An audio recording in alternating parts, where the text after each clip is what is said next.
Muito bem-vindos ao Visão Liberal. Aqui é o lugar onde um liberal raiz analisa os acontecimentos do Brasil e do mundo. E o acontecimento do momento no Brasil é a montagem do governo Lula. E o último evento aí foi a nomeação de Aloysio Mercadante para o presidente do BNDES, a chave do cofre que liberou recursos para tantos países amigos do PT e também empresas, né, brasileiras amigas do PT. Então, tudo uma coisa ligada à outra. O problema disso daí é, além da visão ideológica do Aloysio Mercadante, é também que existiu uma lei que foi criada em 2016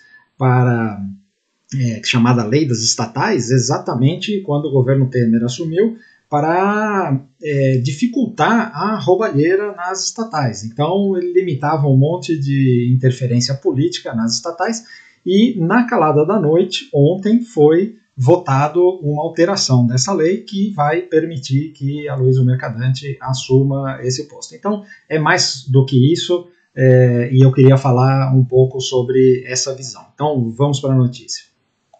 Mas antes de ir para a notícia, tem um recadinho, né? Para quem está chegando agora e não me conhece, meu nome é Maurício de Roberto, mais conhecido como MDR. Se você curte esse conteúdo, já pare agora, deixe seu like, compartilha com os amigos. Se não é inscrito no canal, considere inscrever e clicar no sininho para receber as notificações. Então nós temos aqui a notícia do G1 falando aqui da lei das estatais, como é que o projeto aprovado na Câmara pode mudar.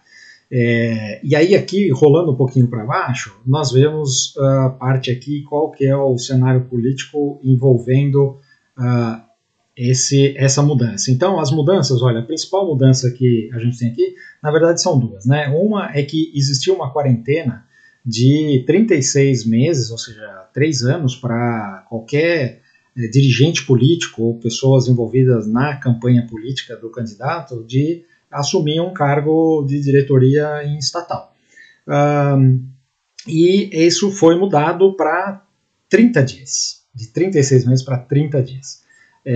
Então, assim, agora, na verdade, é a mesma coisa que dizer que não tem regra nenhuma, ou seja, quem quiser, não importa a sua filiação política, o seu envolvimento político, pode ser diretor de estatal, presidente, e que não tem problema nenhum. Ou seja, a gente volta a dar a chave do cofre das estatais na mão de pessoas que estão lá realmente para fazer a pilhagem, como já foi feito. E isso não tem nada a ver com o PT necessariamente, tem a ver com o Brasil, ou seja, independente de qual é o partido político, e a gente sabe que nos escândalos do Mensalão e do Petrolão, não tinha só o PT envolvido, tinha outros partidos, PP, PR, que fizeram a festa ali, né?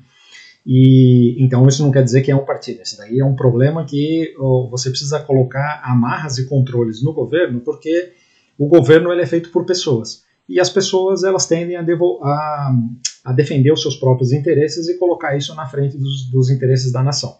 Então esse é o grande problema, é para isso que você tem que ter essas regras limitando o tamanho do Estado e o poder que ele pode ter sobre a vida das pessoas e sobre o orçamento, porque a gente não pode esquecer que o orçamento da União ele vem do pagamento de impostos dos cidadãos. A outra regra também importante é que na lei das estatais tinha um limite para 0,5% do faturamento com publicidade, gasto com publicidade. Em geral, as estatais são monopólios, né? Então não deveria ter muito pouco dinheiro para publicidade. Mas, em alguns casos, faz sentido. O problema é que isso daí subiu de 0,5% para 2% do faturamento. E nós estamos falando de empresas gigantescas, então isso é muito dinheiro. E aí, esse dinheiro, obviamente, ele vai ser direcionado para interesses do partido ou de quem estiver ali gerenciando cada uma das estatais. A gente viu isso daí, inclusive, diretor de marketing do Banco do Brasil foi preso lá na Itália, né? Foi na Itália porque ele fugiu para a Itália, né, quando ele sabia que ia ser preso, depois acabou sendo preso lá e extraditado.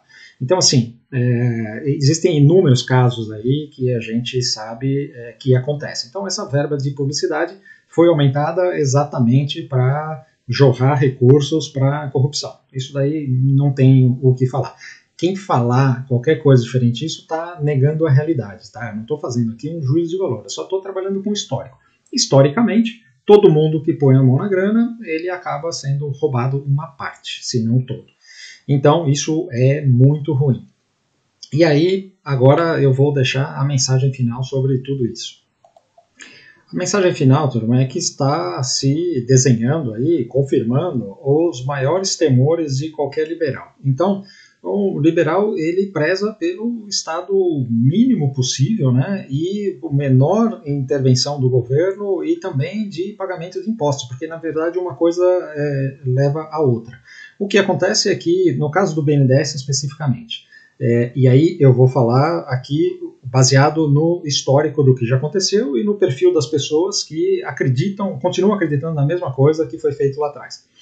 Então, o que acontece é que o BNDES vai ser usado como uma máquina de emprestar dinheiro para empresas e para países amigos do poder, e esse dinheiro ele tem que vir de algum lugar. Então ele vem do Tesouro, ou seja, vai endividar o governo para colocar dinheiro no BNDES para o BNDES emprestar a juros subsidiados, e muitos desses empréstimos acabam não sendo pagos. Historicamente, a gente tem vários exemplos aí de calotes que foram dados com esses empréstimos do BNDES. Então, provavelmente deve acontecer a mesma coisa.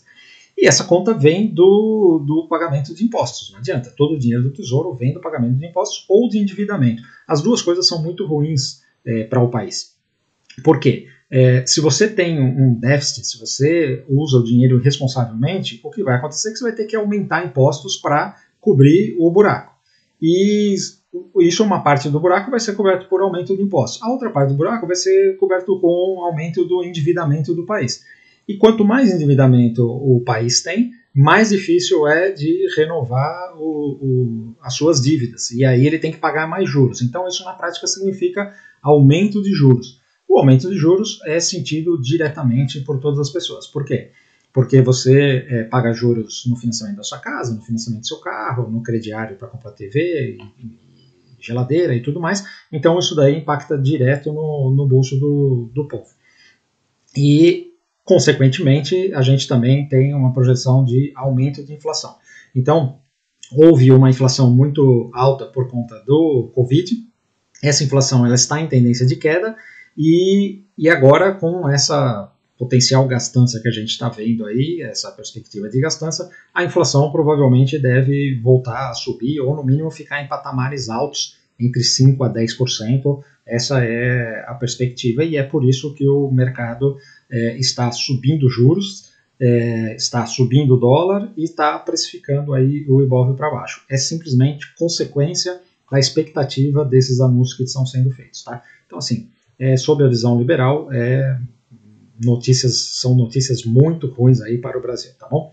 Então, turma, se você curtiu esse conteúdo e ficou até aqui, por favor, antes de ir embora, deixe seu like, compartilha com os amigos. Se ainda não é inscrito no canal, considere inscrever e clicar no sininho para receber as notificações. Valeu, um abraço.